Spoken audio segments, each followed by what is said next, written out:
नमस्कार मंडळी बाई तुझा आशीर्वाद या मालिकेचा आजचा म्हणजे 14 जुलैचा भाग तुम्ही बघत आहात। आणि मंडळी आजचा भाग खूप इंटरेस्टिंग आणि खूप भारी दाखवलाय। इकडे आता यशाला कळतं की राजाने जे काही लग्न केलंय, जे लग्नाचं खोटं नाटक होतं हे त्याला माहीत असतं। पण आता जेव्हा त्याने ते मॅरेज सर्टिफिकेट आणि जे फोटो पाहिलेत ना, तेव्हा त्याला कळतं की हे लग्नाचं नाटक नाही आहे, तर याने खरोखरच लग्न केलंय। आणि तेही अवनीला फसवून, तिला ह्या गोष्टीची कल्पना सुद्धा नाही आहे। आणि त्यानंतर यशाने राजाला जे काही धुतलंय ना मंडळी, तर मंडळी आजचा भाग ना खूपच इंटरेस्टिंग आहे, त्यामुळे थोडाही स्किप न करताना शेवटपर्यंत नक्की बघा। आणि ह्या मालिकेचे रोजचे एपिसोड जर तुम्हाला पाहायचे असतील तर आपल्या चॅनलला आता सबस्क्राईब करून घ्या आणि व्हिडिओला लाईक करायला विसरू नका। मंडळी इकडे आता बघा दाखवलंय असं की राजाचा पाय भाजलेला आहे, म्हणजे त्याच्यावर चहा सांडलेला असतो आणि अवनी त्याच्या पायाला क्रीम लावायला घेऊन येते। आता अवनी जेव्हा क्रीम लावायला जाते तेव्हा हा राजा काही तिला क्रीम लावू देत नाहीये आणि म्हणतो की नाही नाही नको, काही गरज नाहीये। त्यावर धन्या म्हणतो की अरे एवढं लाजण्यासारखं काय आहे, कितीच बायका आपल्या नवऱ्यांच्या पाया पण पडतात, ही तर फक्त क्रीमच लावते ना, मग एवढं काय, आणि तुझीच बायको आहे। आता असं म्हणल्यानंतर त्याला खूप राग येतो, म्हणजे राजा त्याच्याकडे रागारागाने पाहतो आणि बाकीचे सुद्धा। पण हा धन्याचं काही त्याची मस्करी करणं आणि टिंगल टवळ्या करणं काही कमी झालेलं नाही आहे। राजा म्हणतो की नाही राहू द्या, काही एवढं काही लागलेलं नाही आहे। तेवढं धन्या म्हणतो एवढं काही लागलं नाही आहे तर मग कशाला एवढं बाऊ करून बसलेलं आहे, सेवा करून घेतोय। आता अवनी त्याच्याकडे बघते आणि म्हणते की राजा आधी ही क्रीम लावून घे, त्याच्याने तुला बरं वाटेल। आणि मंडळी आता अवनी आहे ना इकडे राजाच्या पायाला क्रीम लावत असते आणि या धन्याची मस्करी करणं काही संपलेलं नाही आहे। आणि तो म्हणत असतो की बायकोकडून चांगली सेवा करून घेतो या, असं जेव्हा आता ते म्हणत असतो ना, तेव्हा अवनीला खूप ऑकवर्ड फील होतं आणि ती तिथून उठून निघून जाते। पण मंडळी धन्या ज्या पद्धतीने आता हिची मस्करी करत असतो ते कोणालाच आवडलेलं नाही आहे। आणि आता इथे राजा म्हणतो की थांब, तुला ना मी बघतोच। तर मंडळी आता धन्या तिथून पळून जाणार, तेवढ्यात ह्या तिघांनी आता चांगली फिल्डिंग लावून ठेवलेली असते। आणि आता धन्या घाबरला आणि म्हणतो की अरे मी तर सहज मस्करी करत होतो, एवढं काय असं का करताय। आणि तिघं सुद्धा त्याला मारणार असतात, तेवढ्यात हा धन्याना जोरजोरात ओढायला सुरुवात करतो, वहिनी वहिनी प्लीज वहिनी। आणि तेव्हा आता हे तिघं पण त्याला सोडून देतात हां। आणि तिघं म्हणतात की बरं बरं ठीक आहे जा। आणि आता काय करतो, धन्या पुन्हा पळून जाणार, तेवढ्यात राजा त्याला अडवतो। पुन्हा आता हा धणा घाबरतो आणि म्हणतो की हे काय आता मला सोडत नाही आहेत। आणि पुन्हा आता तो अवनीला आवाज देतो, म्हणजे वहिनी वहिनी बघ ना। आणि तेवढ्यात आता ह्या तिघांनी पुन्हा त्याला सोडलंय आणि तिघं आता म्हणतात की ठीक आहे जाऊ द्या। आणि मग पुन्हा आता तो धणा जाऊन तिथे बसतो आणि तिघं सुद्धा 3 कोपऱ्यामध्ये निघून जातात। आणि तेवढ्यात आता हा पाण्यात गपचूप येतो आणि धण्याचं तोंड बंद करतो, जेणेकरून तो आरडाओरडा करू नये। आणि त्यानंतर ह्या तिघांनी जो काही त्या धण्याला चोपलाय ना मंडळी, भाग खूप म्हणजे असं कॉमेडी दाखवलाय हा सीन। आणि चौघही भावांची खूप मस्ती वगैरे चाललेली आहे, मस्त दाखवलंय। आणि ह्या तिघांच्या तावडीतून आता धण्या कसा तरी पळून तिथून निघून जातो। आणि हे तिघं सुद्धा आता बाहेर गेल्यानंतर राजाला आठवतं की त्याने ना जे मॅरेज सर्टिफिकेट आणि जो फोटो आलेला असतो ना, तो फोटो त्याने लपून ठेवलेला असतो। तो फोटो आता त्याने सोफ्याच्या खाली ठेवला आणि तो काढतो आणि बघतो की हे जर अवनीला जर समजलं तर काही खरं नाही आहे। आणि म्हणून तिथे एक पिशवी असते, त्या पिशवीमध्ये तो पटकन ते फोटो आणि सर्टिफिकेट लपून ठेवतो। आता याला माहीत नाही आहे की ही पिशवी जी आहे ना ती यशाची आहे। त्याने हे सगळं त्याच्यामध्ये ठेवून दिलं आहे आणि विचारात तिथून निघून जातो। तर मंडळी इकडे अण्णा आहेत ना, ते खूप टाईट झालेले असतात, ड्रिंक करत आलेले असतात।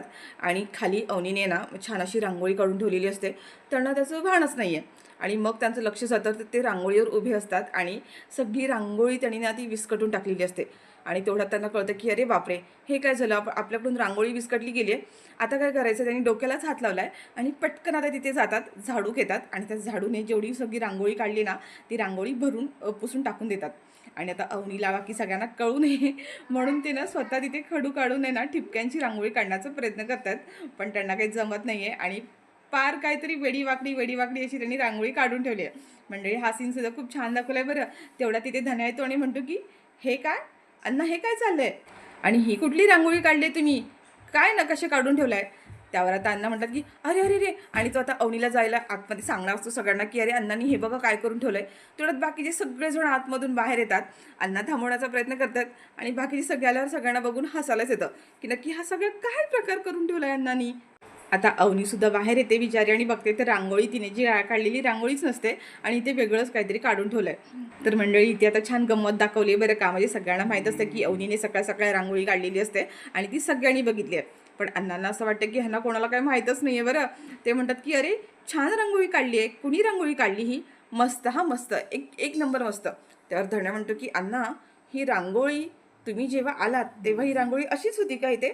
त्यावर अण्णा म्हणतात की हो, म्हणजे मला तर आधीचं काय माहीत नाही आहे, पण मी जेव्हा आलो ना तेव्हा हे असंच काहीतरी इथे काढलेलं होतं, पण छान आहे की रांगोळी, मस्त मस्त छान रांगोळी काढली आहे। कोणी काढली बरं ही रांगोळी, सुनबाई तुम्ही काढली आहे का।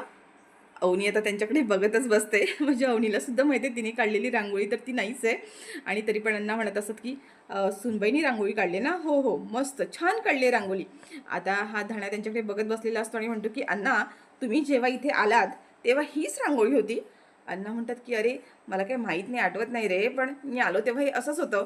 तर बाकी सगळेजण आहेत ना अण्णांकडे बघत बसलेले असतात रागारागाने, कारण अण्णा खोटं बोलतात ते सगळ्यांनाच माहिती आहे. आणि आता अण्णा सगळ्यांच्या चेहऱ्यांकडे पाहतात आणि आता अण्णांना कळलं आहे की म्हणजे ह्या सगळ्यांनी आपली चोरी पकडली आहे, हा जो काही पराक्रम केला आहे तो आपणच केला आहे. त्यात धण्या म्हणतो की आता खरं खरं बोलताय की नाही, आम्हाला माहिती आहे की वहिनीने सकाळी रांगोळी काढलेली ती कशी होती आणि आत्ताची रांगोळी कशी आहे, आणि तुम्हीच आता ही सगळी रांगोळी बिस्कटून भरून टाकलीत ना. तेव्हा आता मात्र अण्णा म्हणतात की हां त्याचं काय झालं, मी हे सगळं ते मुद्दाम नाही केलं, ॲक्च्युली माझं लक्षच नाही गेलं ना इकडे, आणि चुकून मग ती रांगोळी माझ्याकडून विस्कटली गेली आणि मग मी ती भरून टाकली. मग म्हणून थोडासा काहीतरी रांगोळी काढण्याचा प्रयत्न केला. आता अण्णांनी सगळं काही विचारे असं नाही का एकदम शांतपणे सगळं काही एक्सेप्ट केलं आहे. आणि अवनीला म्हणतात अवनी सॉरी, हां सॉरी सुनबाई, माफ करा मला, म्हणजे माझ्याकडून चुकून झालं. आता त्यांनी अवनीसमोर हात जोडलेले असतात आणि अवनी म्हणते की अण्णा हात जोडायची काही गरज नाही आहे हो, ठीक आहे ना, काही हरकत नाही, मी पुन्हा परत रांगोळी काढते. आणि तेवढ्यात आता पाण्या लगेच म्हणतो की अण्णा माझा विश्वास बसत नाही हो माझ्या कानांवरती, म्हणजे चक्क अण्णा कोणाला तरी सॉरी म्हणतात आहेत. छे छे छे, माझा तरी विश्वासच बसत नाही आहे, मला असं वाटतं की मी हे स्वप्नच बघतोय की काय. आता पाण्या अण्णांची फिरकी घेत असतो आणि तेवढ्यात आता राजा म्हणतो की ए बस कर, ए बस कर, काय मस्करी सुरू झालेली आहे. तेवढ्यात धन्या म्हणतो की अण्णा काय पण म्हणा हां, पण रांगोळी मात्र तुम्ही एकदम झकास काढली आहे, एकदम भारी. तेव्हा आता पुन्हा अण्णा म्हणतात की सॉरी हां सुनबाई, काय तुम्ही एवढी चांगली रांगोळी काढली पण ते माझ्यामुळे विस्कटली. अवनी म्हणते की अण्णा काही हरकत नाही आहे, तशी पण रांगोळी तुम्ही इतकी पण काही वाईट काढलेली नाही आहे. अण्णा म्हणतात हो का, म्हणजे जमली आहे का, मला बरी काढली आहे का. अवनी म्हणते की हो म्हणजे तशी बरी आहे, एक काम करते मी थोडेसे ना रंग भरते, रंग भरली ना तर ही रांगोळी आणखीन चांगली वाटेल. आणि अवनी आता आतमध्ये रंग आणायला गेलेली असते आणि अण्णा आता अवनीने आणलेले रंग असतात ना ती म्हणते की अण्णा म्हणतात की म्हणजे मी पण मदत करू का तुला थोडे रंग भरायला. अवनी म्हणते की हो हो चालेल ना. आणि आता मंडळी इथे अवनी आणि अण्णा दोघं सुद्धा मिळून त्या रांगोळीमध्ये छान असे रंग भरत असतात. आणि हा सीन बघून बाकीच्यांना म्हणजे ते चौघं पण पोर आहेत ना त्यांना भारी वाटतंय, म्हणजे अवनी आणि त्या दोघांनी खरंच खूप सुंदर रंग भरलेत. आणि जी काही रांगोळी अण्णांनी काढलेली असते ना त्याला अवनीने खूप छान अशी तयार केलेली असते. त्यावर आता इथे धण्या म्हणतो की अरे वा, चांगलं जमलंय की अण्णांना. तर मंडळी आता इकडे असं दाखवलंय की अवनीची जी वहिनी आहे ना ती तिच्या आईच्या जवळ येते आणि म्हणते की आई मला ना काही कळतच नाही आहे, माझा ना पूर्ण गोंधळच उडाला आहे, म्हणजे तुम्ही कधी कधी जे वागता ना मला तुमच्या वागण्याचा काही अंदाजच येत नाही आहे. म्हणजे मी तुम्हाला सकाळी पाहिलं होतं तुम्ही देवासमोर प्रार्थना करत होता, दिवा लावत होतात आणि अवनीच्या सुखासाठी तुम्ही देवाजवळ मागणी करत होतात, तेव्हा तुम्हाला तिच्याबद्दल वाईट वाटत होतं, तिच्यासाठी तुम्ही रडत होतात. आणि ज्या वेळेला अवनी ते सर्टिफिकेट घ्यायला आली आणि बाबा जेव्हा ते सर्टिफिकेट जाळत होते तेव्हा मात्र तुम्ही तीच सर्टिफिकेट जाळण्यासाठी त्यांना मदतही करत होतात. नक्की यातलं काय आहे हा प्रकार, म्हणजे यातलं खरं काय आणि खोटं काय. तुम्ही अवनीसाठी दाखवलेली काळजी खरी होती की बाबांसोबत त्यांना जे मदत करत होतात ते खरं होतं. म्हणजे आई मी जेव्हापासून ह्या घरात लग्न करून आले ना तेव्हापासून तुम्ही माझ्याशी सख्या मुलीसारखं वागलात, म्हणजे अवनीमध्ये आणि माझ्यात कधीच भेदभाव केला नाही आहेत, मला कधीच जाणू दिलं नाही आहेत की मी ह्या घरची सून आहे म्हणून. आणि मग तरीसुद्धा तुम्ही आज स्वतःच्या सख्या मुलीसोबत असं का वागलात, तुम्ही तिला का नाही समजून घेतलं. सुनेला तुम्ही मुलीची जागा दिलीत पण मुलीसोबत तुम्ही मुलीसारखं नाही वागलात.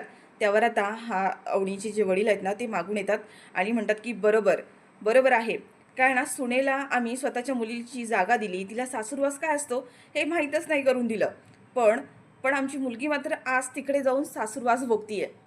खरा सासूरवास काय असतो ना हे हिला अजून माहीतच नाही आहे. काय ना लग्न झाल्यापासून तू हिला स्वतःच्या मुलीची जागा दिली असं मुलीसारखं वागवलंस, त्यामुळे मुलीचा छळ काय केला जातो, सुनेला काय त्रास दिला जातो, काय सासूरवास केला जातो याचा हिला अनुभवच नाही आहे नाही का. पण खरा सासूरवास काय असतो ना ते जा आणि तिथे माझ्या मुलीला अवनीला जाऊन विचार. सकाळी उठल्यापासून रात्री झोपेपर्यंत ती प्रत्येक गोष्टीला त्रास सहन करते, प्रत्येक गोष्टीचा त्रास सहन करते आणि तिथे सासूरवास सहन करते. आणि तुला काय वाटतं की मला माझ्या मुलीचं दुःख कळत नसेल का. बापाचं आणि मुलीचं काय नातं असतं हे तुला सांगूनही कळणार नाही आहे. आणि प्रत्येक बापाला वाटतं की आपली मुलगी सुखातच राहावी, तिचं सगळं चांगलं व्हावं, आणि मी याचाच विचार करतोय. अवनीला सुखात ठेवण्यासाठी, तिच्या आयुष्यात सगळं काही चांगलं घडावं यासाठीच माझे हे सगळे प्रयत्न सुरू आहेत. आणि तू जेव्हापासून या घरात आलेस तेव्हापासून अवनीची बाजू घेऊनच बोलत असतेस, तुला अवनीची काळजी आहे, पण तुला आमची काळजी कधी दिसली नाही आहे. अवनी जेव्हा ह्या घरातून निघून गेली तेव्हा तिला होणारा त्रास तुला दिसतोय, पण ती इथून गेल्यानंतर आम्हा दोघांना किती यातना होत आहेत त्या तुला आमच्या यातनं कधी दिसल्या नाही आहेत.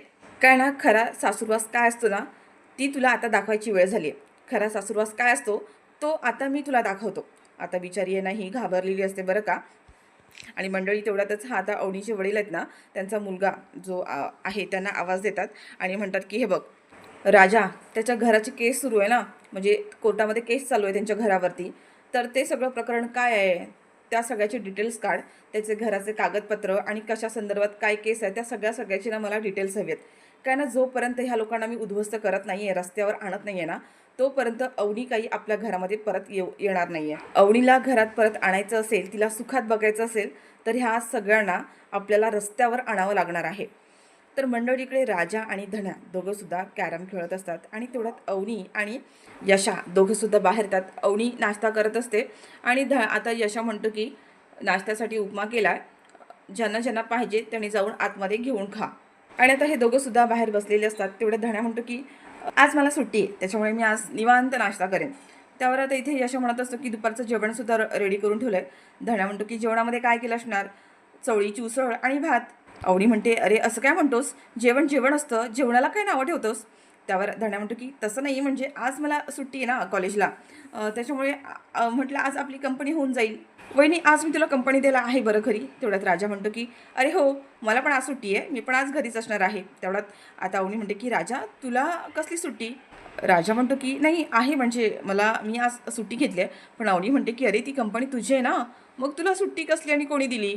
त्यावर यशासुद्धा म्हणतो की अरे कामाला जायला नको का सुट्टी, म्हणजे जरी कंपनीचा मालक जरी तू असलास ना तरी कंपनी तुझीच, म्हणजे कंपनी तुला जावंच लागेल.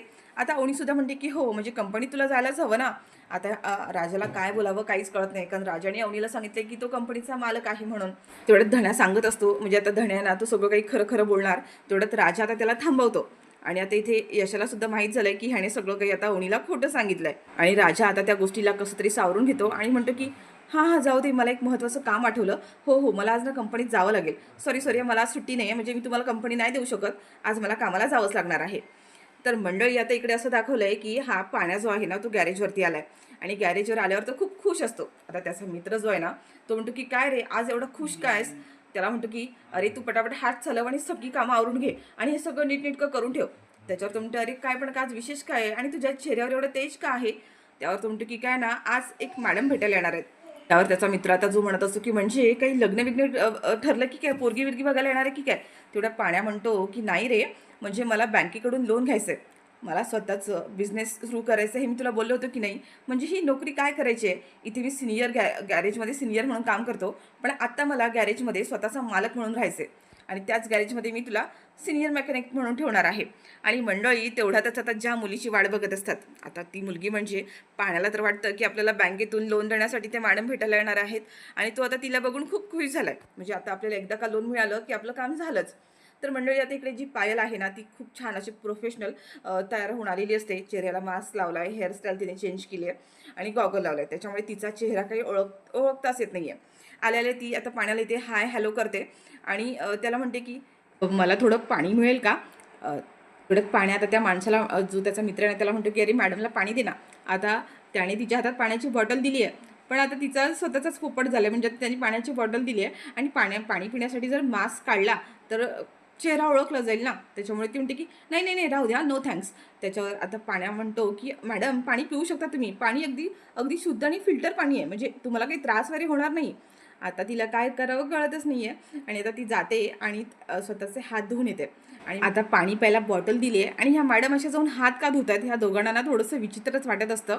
आणि आता तो म्हणतो की मॅडम तुम्ही हे काय करताय, म्हणजे पाणी तुम्हाला प्यायला दिलं आहे.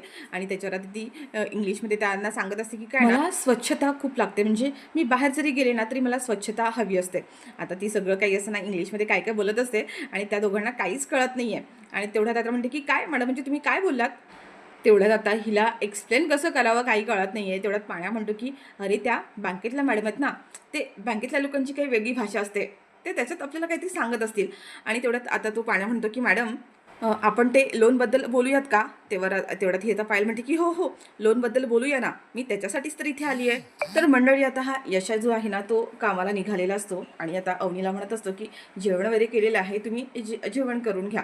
आणि आता यशा तिथून निघून बाहेर जातो. तर मंडळी तेवढ्यात अवनी आता इथे धण्याला विचारते की खरंच तुला आज कॉलेजला ऑफ आहे की तू दांडी मारली आहेस? आता ह्या दोघांचं बोलणं सुरू असतं. तेवढ्यात हा यशा जो आहे ना तो बाहेर गेलेला असतो आणि तो बाहेरून पुन्हा त्याची पिशवी जी आहे तो विसरलेला असतो. आणि तो तेवढ्यातच आता हा धण्या म्हणतो की हो म्हणजे तो आता खरं सांगणार असतो वहिनीला की नाही ग वहिनी कुठली सुट्टी, त्याने दांडी मारलेली असते असं तो सांगणार. तेवढ्यात पुन्हा आता यश आतमध्ये येतो आणि म्हणतो की काय काय म्हणालास? तेवढ्यात धण्या म्हणतो की कुठे काय, काहीच नाही. मी म्हणत होतो की हो खरंच मला आज कॉलेजला सुट्टी आहे. तर मंडळी आता यशा जो आतमध्ये येतो आणि त्या खुंटीला लावलेली पिशवी जी आहे ज्याच्यामध्ये राजाने ऑलरेडी ते सर्टिफिकेट मॅरिड सर्टिफिकेट आणि जो फोटो असतो ना तो ठेवलेला आहे. आणि नेमका तीच पिशवी आता यशा येऊन घेऊन जातो. आता तो बाहेर आला आहे तेवढा तिथे अण्णा जे आहे ते दारू ढोसत बसलेले असतात. आणि आता यशा म्हणतो की अण्णा आता तरी थोडं कमी करा, अजून किती दिवस हे चालणार आहे? त्यावर आता अण्णा म्हणतोस की हो हो बरोबर आहे, आता कमी करायलाच हवं. कसं वाटतं ते, कसं दिसतं ते बरोबर नाही दिसत ना? मलाही कळतंय ते की ते बरोबर दिसत नाही आहे. तू म्हणतोस ना ते अगदी बरोबर आहे.